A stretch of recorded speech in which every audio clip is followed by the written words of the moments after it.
For most of us, home exists as a sanctuary that keeps the world outside at bay. For some, eerie sounds and visions turn their safe havens into prisons of fear.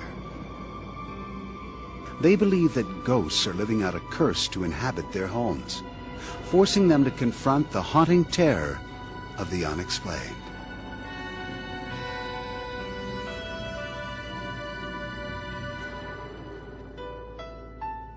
Since the day they married in 1987, police officer Tom Brown and his wife Linda had dreamed of owning a home. In 1996, the Browns, with their 2 children, moved into a 3-bedroom brick house on Twin Oaks Court in East Peoria, Illinois. Their dream had finally come true. It quickly became a nightmare on the very first night in the house. Tom and Linda were fast asleep when violent noises rose from the basement 1 floor below. It sounded like somebody was going through all of our stuff in the basement. I got up, I thought, can't be. So I went downstairs, and you could hear just plain as day, somebody's moving boxes around, throwing stuff around. It sounded like somebody was mad, just throwing stuff. Nothing's moving. Nothing's going anywhere. You could hear it, but you couldn't see nothing. Convinced that the stress of the move had been too much, Tom and Linda dismissed the incident until the terrifying sounds returned the following evening. This time, even louder. Doors knocked and slammed. Heavy footsteps shuffled on the linoleum kitchen floor, just outside their 3-year-old daughter Chelsea's room. I heard squeaks on the floor, and it was just like someone was walking in the floor. I kept hearing these noises again, and I was just really scared. And I went back in, I sat on the edge of her bed, and I still didn't see anyone out there, but I heard the noises, and it was unbelievable. But it was like someone was watching Chelsea and I. Tom and Linda were beginning to believe that someone was watching them, someone they couldn't see. Then one night, Tom caught a glimpse of something he'll never forget. And the cat is in the living room, hissing and screeching and like he's in a cat fight. And all of a sudden, I saw this person dart into my son's bedroom. I got up, I ran in there as fast as I could. Nobody, nothing. I checked the closet, checked the bed, checked everything, and there was nobody anywhere. The Browns, who had always been skeptical about ghosts, began to fear that their new home was haunted. I tried to be rational about it and try to figure out what was going on, and I never could come up with anything. Frightened by the strange occurrences, Linda, who had become a believer, desperately wanted to move. I had it. I told Tom this was our first house, and I said, we're moving. We are moving in springtime. I said, that's it. I can't handle hearing things all the time and scaring me half to death. Tom, still searching for an explanation, went across the street to talk to Shirley Venyak. Her son had sold the house to Tom. Well, I asked Shirley about noises or ghosts or anything like that, and she had got this dumbfounded look on her face like, I can't believe you said that. And then she said, you hear him too. Shirley told Tom that her parents had built the house and lived there until the late 70s. Her father, Stuart Wall, known as a caring and generally happy man, suffered a stroke in 1974 that left him disabled and deeply depressed. The thought of being a burden to his family gnawed away at his will to live. One evening, he walked to the closet of the back bedroom, where the Browns' 2-year-old son now slept, pulled the belt from his pants, and hanged himself. Shirley discovered her father barely alive and cut him down. As he lay dying in her arms, she thought he was trying to say, I'm sorry. He never did. Shirley told Tom she believed the spirit of her father was trapped in their house, still trying to say, I'm sorry. The story finally convinced Tom that he and his family were living with the ghost of Stuart Wall. Tom felt helpless with nowhere to turn until he read in the local papers about a man who investigated hauntings. Rob Conover, a former private investigator, used to dismiss those who believed in ghosts. Until one night when he set out to prove that a so-called haunted building was a fraud. I was very sure there was nothing there, and things started to happen to prove otherwise. I walked through the door, and as I did, it felt like thousands of little cold icicles blew through me, and it got quiet. And I said, they're gone. And I think it was at that point I said, there's something to this. And when I came out the next morning, I had a whole different attitude. This experience made Conover a believer, forcing him to change his title from private investigator to paranormal investigator. From then on, he devoted himself entirely to ghost busting. After he spoke with Tom about the supposed ghost of Stuart Wall, Conover reluctantly agreed to investigate. There are a lot of times I have to go tell people, no, you don't have a spirit. This is what's making the noise, whether it be a unruly refrigerator or air circulating through the vents at a certain time, causing a sound that sounds almost human-like footsteps or moaning or screaming or things like that. The Ghostbuster claims, however, that he can tell when a ghost is real. He says he is sensitive to what he calls energies in houses that contain spirits. He searches for supposed cold spots, which he says signal the presence of a ghost. When I walk into an area where there's a spirit, there's a feeling that comes over me that is very hard for me to describe. The closest I can get is to say it's like a cool electrical shock without any pain, from toes to head. After the initial interview with Tom and Linda, I did a walkthrough and definitely picked up feelings. This is the room where it took place, isn't it? Conover sensed the ghost in the same places where the Browns had heard the noises. He was certain that Stuart Wall had become a tormented spirit, prowling the halls of what was once his home, and now his purgatory. Conover resolved to help the ghost find his way out of the land of the living and into another level.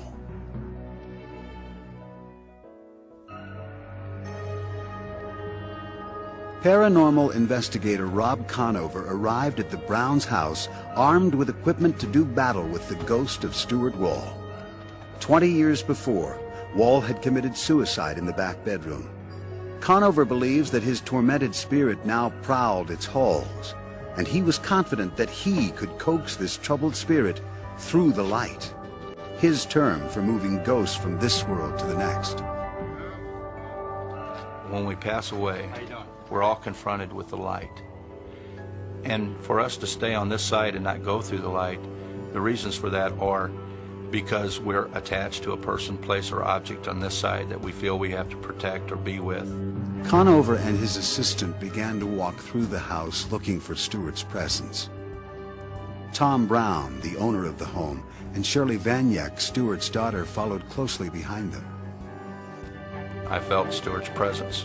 These stockings began to go back and forth by themselves. And I said out loud, so Stuart, you have my attention now. Do I go in the house or do I go in the basement? And at that point there was a loud bang in the basement. So we went down into the basement and his presence felt big time. They focused a video camera on the room, lit several candles, and turned out the lights. With the Bible in his hand, Rob called out to the spirit, asking it to show itself to Tom and Shirley. Stuart, I know you're down here. I explained to Stuart that God is a merciful God, and Stuart had been a good person all of his life. He had helped many, many, many people, and I believed that God had a place for him on the other side and was waiting for him. After more than an hour, the supposed ghost still had not responded to Conover, but the investigator was certain of the spirit's presence. I could see Stuart's ectoplasm. The ectoplasm is the energy that goes in front of a spirit that helps him move through the air. It's made up of electricity and energy.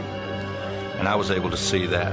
Again, he pleaded with the spirit to appear, now worried that it might totally ignore his request. And when I had about reached the end of my rope is when the hallway in the basement filled with this beautiful blue light that was very dense. You couldn't see through it at all. I didn't see the light at first until Shirley nudged me and said, "See, look."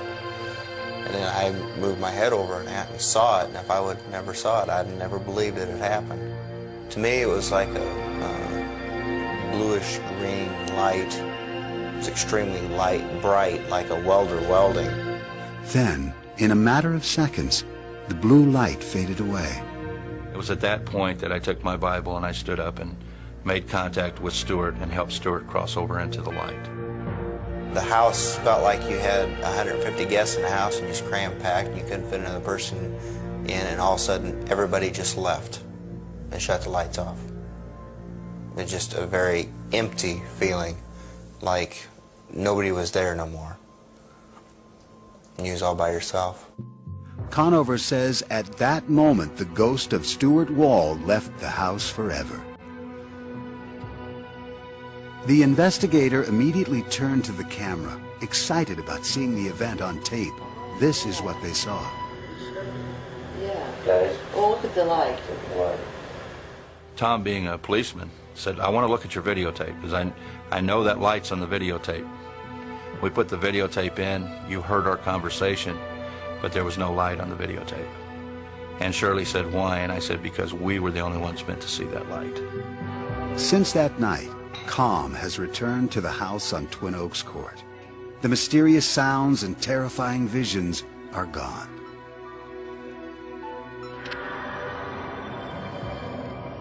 Did the ghost of Stuart Wall pace the floors of this house? Was that spirit finally ushered to another world during this ritual? Skeptics say emphatically that ghosts do not exist, and that logical reasoning can explain all anomalies linked to spirits. Professor of psychology Terence Hines believes the Browns' ghost is a figment of their imagination. When you go into any new house, new to you, there are going to be strange sounds and events that you're not familiar with. And so if you go in thinking, "My God, somebody committed suicide in Johnny's room," and you hear something odd, it's very easy to think, "Oh, maybe that was a ghost." It was particularly easy for Linda Brown, who had grown up next door to the Walls and was 6 years old when Stuart Wall committed suicide. As a child, she didn't know how he died, but as an adult, she learned the tragic truth. Hines thinks this must have contributed to Tom and Linda's conclusion that the strange sounds and visions were caused by a ghost. Hines says this is natural. The human mind is actually pre-programmed to enforce order under strange experiences. The human brain is set up to create perceptions, especially when we're faced with kind of random nebulous stimuli. The brain frantically tries to wire them all together to make some coherent sense out of that. Believers in ghosts like parapsychologist Lloyd Auerbach disagree that the ghost of Stuart was purely a function of Tom and Linda's perception. He argues that when several witnesses are reporting the same or similar experiences, as happened in the Brown house, those witnesses must be taken seriously. It's a subjective experience experienced by many people across many years, which lends very much credibility to there being actually something there and that it wasn't just imagined by people. And that's what we look at, is how many people, how many witnesses there are, what kind of corroboration we get. Witness testimony in hauntings seems to be fairly consistent. Eyewitness testimony is unconvincing because you can get eyewitnesses who will swear on the proverbial stack of Bibles that they've seen things that we clearly know don't exist. For example, you can find, if you go back to the Middle Ages, you can find people who swear that they saw witches flying on broomsticks across the sky. And I have no doubt that they really think they saw that. Conover and the Browns are certain they saw a blue light. But Tom Flynn, a skeptic who has examined hauntings, says that if they did, it should have shown up on their videotape. Video cameras respond to the same spectrum of colors that the human eye does. So if you're pointing a video camera at something and you see a blue light, so should it. So I think it's very revealing that these three people report that they've had this experience, and yet their own videotape doesn't verify it. Flynn also says that several of Conover's claims that he feels a presence, can move spirits through the light, and is able to see ectoplasm are based on mythology commonly used by those who believe in ghosts. One of the stock tricks that spirit mediums would do at their seances, starting about in the 1860s, was to produce ectoplasm. We know now that 19th century mediums were using sleight of hand tricks, but out of this came the tradition that this ectoplasm, this kind of semi-material stuff, existed that pertained to the ghosts. Believers say that Conover may be relying on terms from popular culture, but his ritual appeared to be effective. Since Conover's visit, the Browns are no longer plagued by mysterious noises and phantom footsteps. The Ghostbuster that came into Tom and Linda's house may have had some genuine ability to affect the environment. This one Ghostbuster did something. What he did worked. Professor Finuke encounters that the best way to eliminate imaginary ghosts is by using imaginary ghost busting. This is psychological relief more than anything else. In other words, he said the things these people wished to have said. And he did the things which seemed to be appropriate to what they wanted to see and hear. Was the apparition of Stuart Wall's ghost a shared vision or a shared illusion? Does the mind make the senses lie? Or do troubled spirits of the dead roam this earth? The answer depends on your belief in the supernatural. For some who say ghosts haunt their lives, relief comes when the spirit leaves or the victims depart. For others, no house can be a home. For these families, there is no respite and no escape.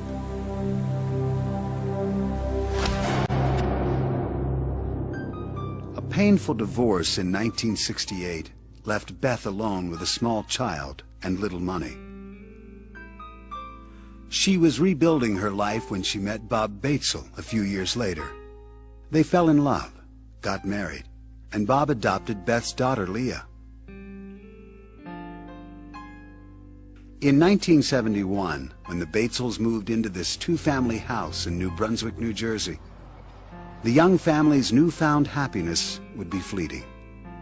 Strange events began happening in the house. At first, Bob and Beth dismissed the odd activity.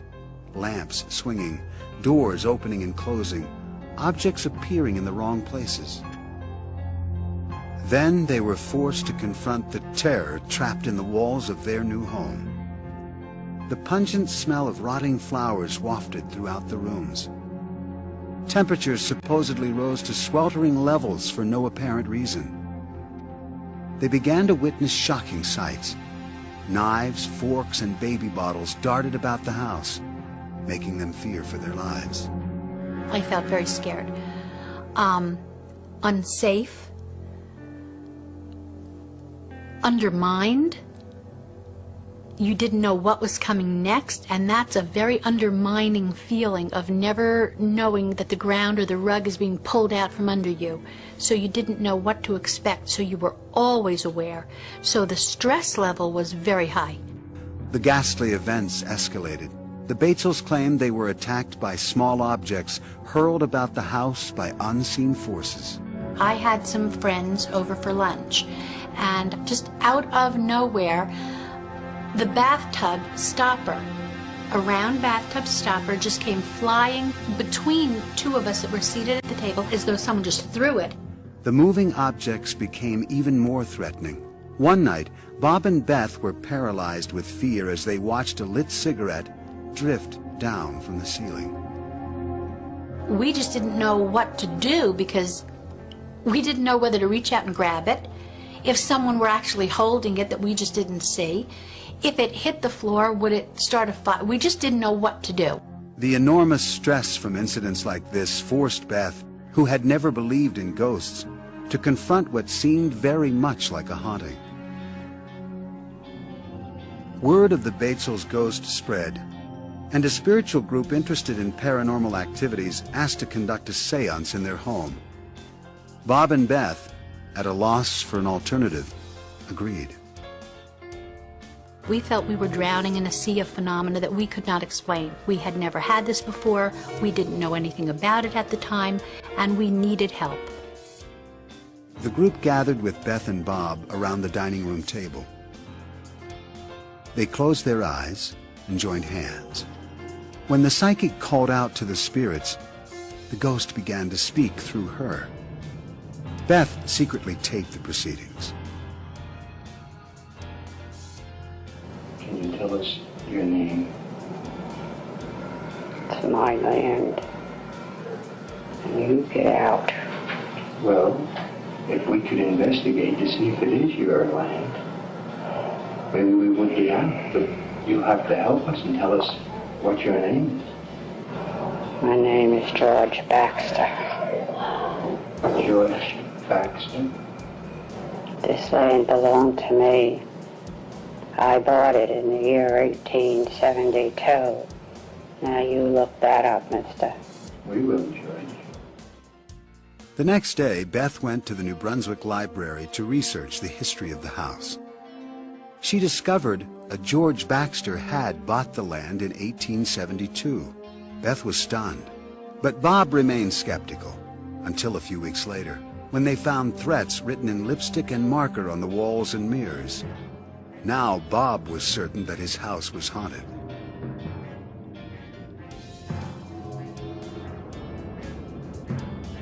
The angry ghost became brazen, scribbling harrowing messages to the family. What you see here are the actual notes that Bob claims were written by the ghost. As the alleged hauntings escalated, the Batesels could no longer keep their 8-year-old daughter safe from the ghost. I knew something was going on. You'd have to be an idiot not to know something was going on when on your 8th birthday you wake up in the morning and there are red crosses all over the walls and the words "Go Dead" written. In 1972, Beth gave birth to their second daughter, Lisa. The threat to both children loomed larger. According to Leah Batesel, by that time the ghost had already done irreparable damage to her childhood.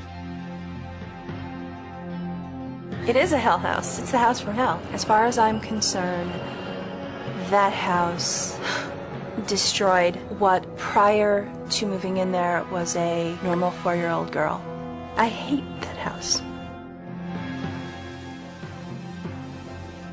Beth grew to hate the house too. She knew her daughters were frightened, and she felt that she had no way to protect them. When you touch my child, that's the line. And that's what happened. There were a number of incidents, a couple in particular, that were very, very focused on our children, and we felt that that was it and we had to leave. Unwilling to do battle with their ghost any longer, the Batesels packed up all their belongings and moved, certain they were leaving the violent spirit behind. Their desperate attempt to escape only took them deeper into the mystery.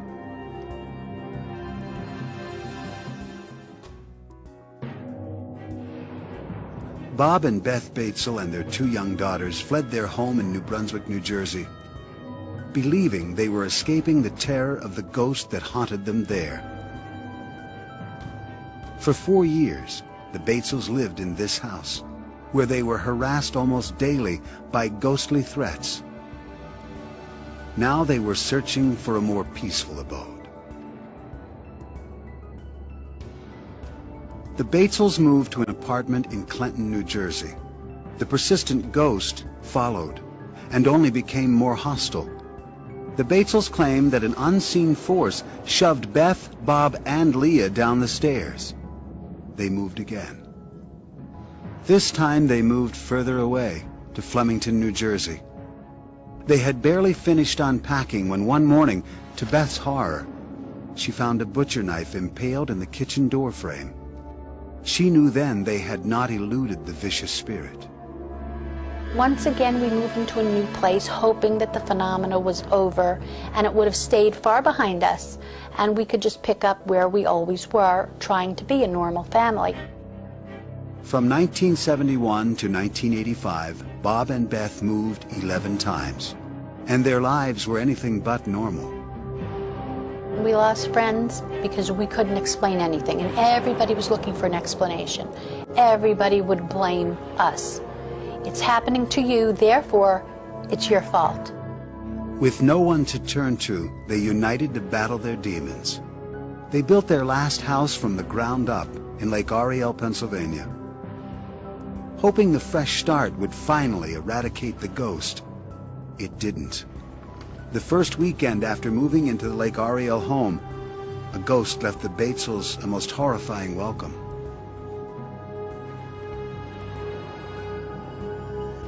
It was well past midnight when the Batesels were startled out of bed by hysterical crying. Rushing to their daughter's room, the Batesels found her terrified, screaming that her cat was hanging by its neck from the doorway with its eyes gouged out. The Batesels saw nothing. This ghost-like apparition had disappeared. Several nights later, the Batesels were again startled out of their sleep as the glass in picture frames hung in the living room spontaneously exploded, shattering glass throughout the house. It's really difficult to describe how you feel when you're in the middle of a whirlwind. But we have stopped asking why because we're too busy dealing and living with it. Most reports of hauntings link the ghost to a place. The Batesels believe that in their case, ghosts come to them. We have come to understand that there are hauntings which are attached to a particular place and remain. And then there are hauntings that seem to be the people. The people are haunted, not the place. So no matter where the people go, it doesn't matter, they will still be haunted. From everything that has been done and tested and what we've been told, I seem to have some kind of presence. I am some kind of magnet that seems to attract these spiritual things. The Batesels, physically and emotionally exhausted, say they can no longer try to escape the ghost. They remain in their Lake Ariel home, resigned to its hauntings and uneasy about what may lie ahead. Do the Batesels somehow attract hauntings and spirits wherever they live? Or do they create their own demons? For scientists like Nobel Prize-winning physicist Leon Letterman, the answer is simple. I would just flat out say, you don't have haunted houses. You have either some gullible people or some dishonest people who are making us all up. Science has no room for ghosts.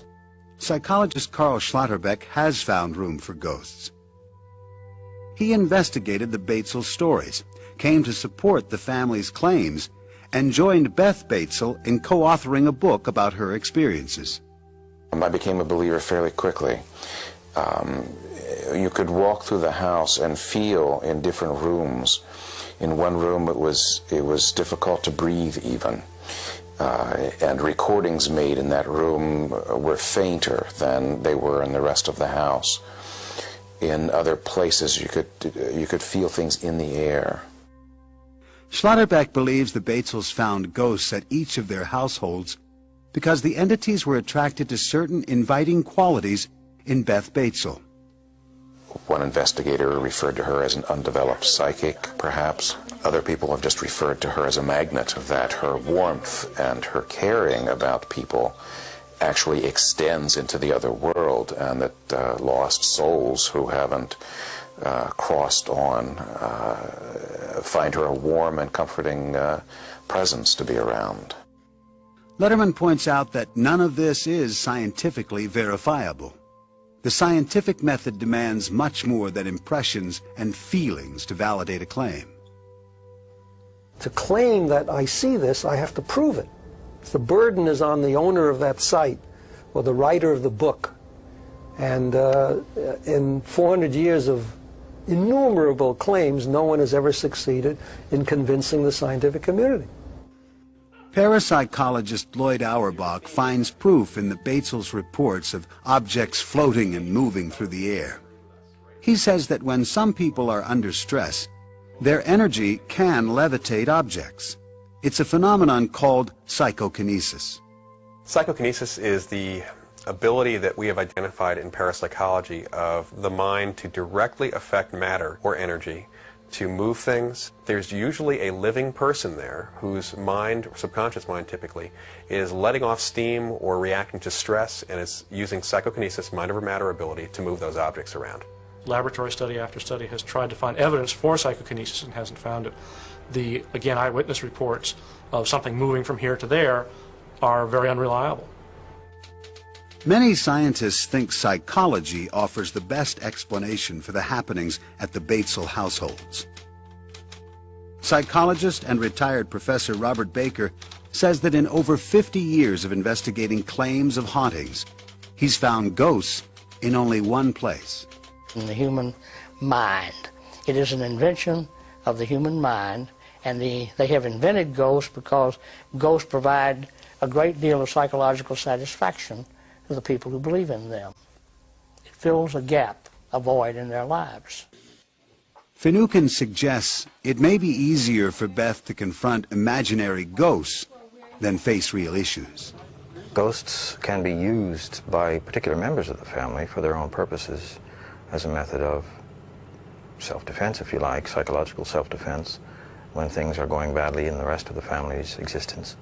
Perhaps this is a way of seizing upon some degree of certainty for those people involved or those individuals involved.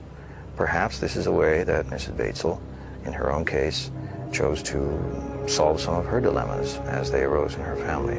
Are the more than 20 years of the Batesels family's supposed hauntings the work of active spirits or an overactive imagination? Skeptics and scientists point to the lack of compelling evidence for the Batesels' claims. Believers note simultaneous sightings of ghostly events and knives driven into door frames. And they see the work of the unexplained.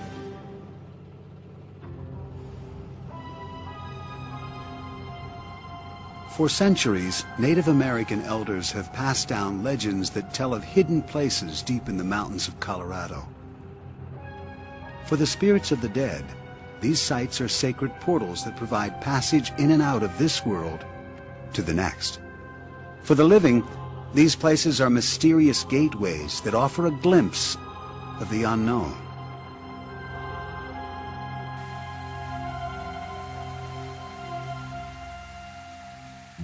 Steve Lee, a truck driver from Dallas, was on a new delivery route driving through the mountains of Colorado. He found the beauty of the area so captivating that he moved his family to the middle of the Black Forest, 20 miles north of Colorado Springs. He bought a log cabin on 5 acres of land, and the boys quickly took to roaming the woods. The forest gave the children a sense of freedom and adventure. Steve took many pictures of his sons to send back to his friends and relatives in Dallas. From the start, he found that strange lights appeared in the photos. I noticed orange beams following around one of my youngest son, and my oldest son I would notice a greenish glow following him around. And soon after that, we started getting things in the pictures like dogs and faces that shouldn't be there. At first, Steve dismissed the pictures, believing that something was wrong with his film. The mysterious lights and phantom fog continued to appear in his photos. Steve became obsessed with taking pictures, and each new roll of film brought more frightening discoveries. Some parts of the house were more active than others. When Steve took pictures of the mirror over his dresser, he was terrified by the reflections staring back at him. In my mirror, there seems to be faces that will appear in there, different people. It's not the same person. A face will appear in the mirror and it will dissipate, and then another one will appear and it will dissipate. Steve refused to believe he had ghosts. He installed security cameras around the house, hoping to find evidence that the lights and fog were man-made. The cameras didn't pick up anything unusual. But Steve continued to be haunted by images he could not understand.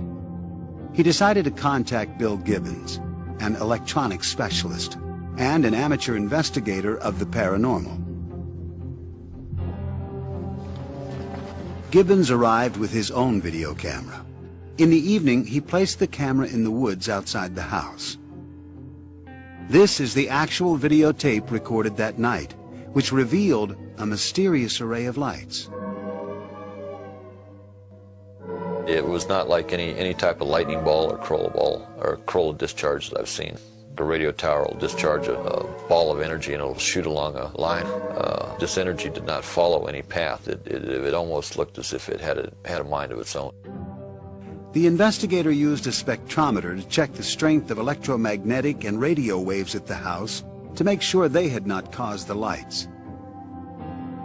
That could be caused by colliding microwave energy and radio energy just by the sheer location of the property and how the radio signals intersect each other. We found nothing there, nothing out of the ordinary. The investigator then used a compass to look for magnetic disturbances. In the far corner of the house, Gibbons found that the compass sometimes swirled uncontrollably, unable to settle on a position. Gibbons had worked with energy of all kinds. This kind had him mystified. He finally accepted the idea that Steve Lee's house was haunted. The amount of seemingly random energy and the number of faces in the mirror made him wonder if the log cabin might be sitting atop a spiritual passageway from this world to the next, a so-called portal of famous Hopi Indian legends. The Native American Indians have prophecies of rainbow winds, which is a dimensional portal that they can travel through. Portals and things like these have a significance as pathways and conduits that spirits travel through. Steve Lee still refused to believe that his home could be haunted, but the portal legend intrigued him. He contacted Dennis Houck, an investigator of haunted houses who knew about portals. Hopi Indians and people who believe that in the Black Forest area, which goes back quite a long way, that there is traditionally some type of portal that was open to the other side, and literally hundreds of spirits have gone through. Lee invited Houck to examine his home. The investigator arrived with an infrared camera, capable of revealing energy on film. It shows gradients of invisible energy as different colors. Houck took infrared pictures around the house and collected what he considered possible proof of a ghostly presence. We get all these types of energies when we take pictures on the Lee property. Then if we look at them, enlarge them, without enhancing them in any way, just enlarge them, there's pictures, faces, really truly identifiable pictures of faces. These really are faces of entities or some type of energy forming. They're within these electromagnetic or infrared phenomena that we're picking up. The strange energy depicted on the infrared film surprised even Houck. Steve Lee still had no earthly explanation for the strange apparitions. The Lees still live in their cabin in the mountains, and they claim that their photographs still show the mystifying lights and the eerie faces. Traces of spirits traveling in and out of this world to the next.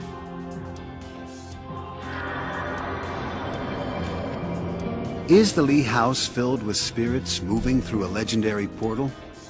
Are the surprising photographs evidence of a new kind of energy that allows ghosts this passage? Scientists and skeptics offer a resounding no. Tom Flynn, a photo expert, believes many of the anomalies on the photos have logical explanations.